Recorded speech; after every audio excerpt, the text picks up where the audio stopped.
Hello, welcome to lesson number 10 in the Drive, a double bass series.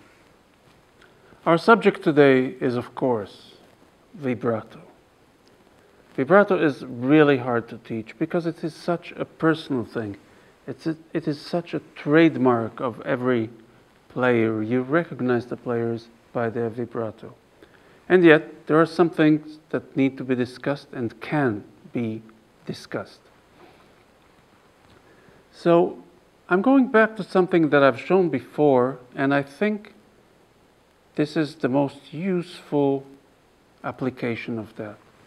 And that's moving the arm along the neck, as I do now.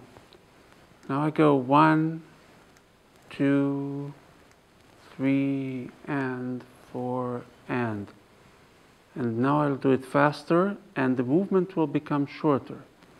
1 and 2 and 3 and 4 and even faster and smaller movement. 1 and the 2 and the 3 and the 4 and now 16th note. 1E and the 2E and the 3 and the 4E, and you can see how free my palm is, my hand is here. Everything is free, as if I were to brush something, paint a wall. So we go again, 1, 2, 3, 4, 1 and 2 and 3 and 4, and 1 and the 2 and the 3 and the 4 and the 1E and the 2E and the 3E and the 4E. And this is very much what happens with vibrato.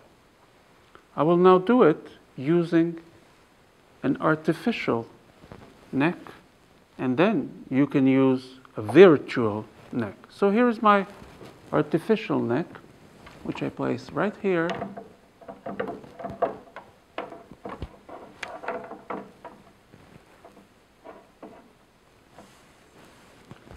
And I just play any note. I just play any note and move my up and down as the same way I moved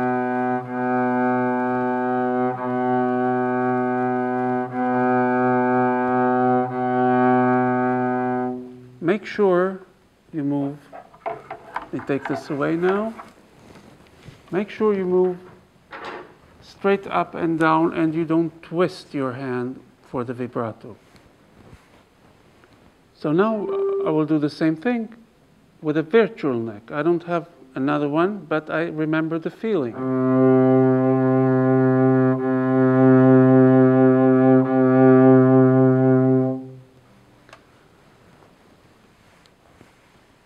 To make sure that we do it right, I like to use a little accessory, which is also described in the book, but I'll show it to you.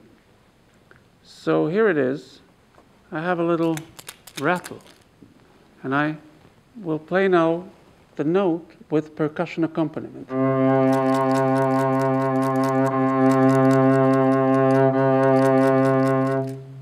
The next step would be to play a scale with percussion accompaniment.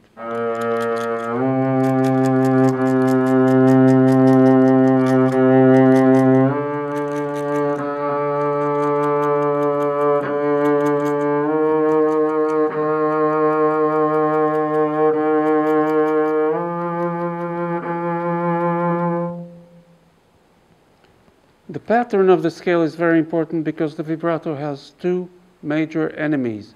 One is shifting, changing positions, and the other one is changing bows. Now with this pattern of two legato and one separate, we never deal with them at the same time.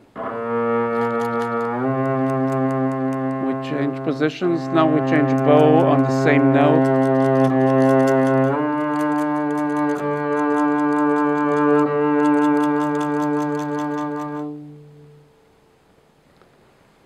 When I show this to people, I always get one more question. And how do you do it in the thumb position? So the thumb position is also very easy. First of all, you can, just like we did this, you can do this. And you have to remember always that the direction of vibrato is determined by the knuckles here. So this is why we never go this way playing vibrato, because the knuckles don't point that way. And in the thumb position, it will be on the diagonal. Now, here's another exercise for you. You can practice at school, you can practice at home.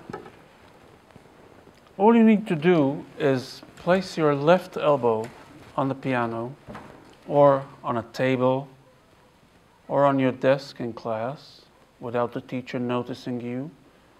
And you place your fingers as high as possible, just touching, barely touching. And now, watch the trick. It's complicated. Watch this. And the hand starts moving. And you do it on each and every finger. This is the vibrato in thumb position. This is the motion in thumb position. Notice here as well, the direction is determined by the knuckles. By the way, if the trick doesn't work, here's another trick for you. There's another way to do it. Watch. So here the hand moves really, really smooth. Vibrato has nothing to do with any kind of power or pressure.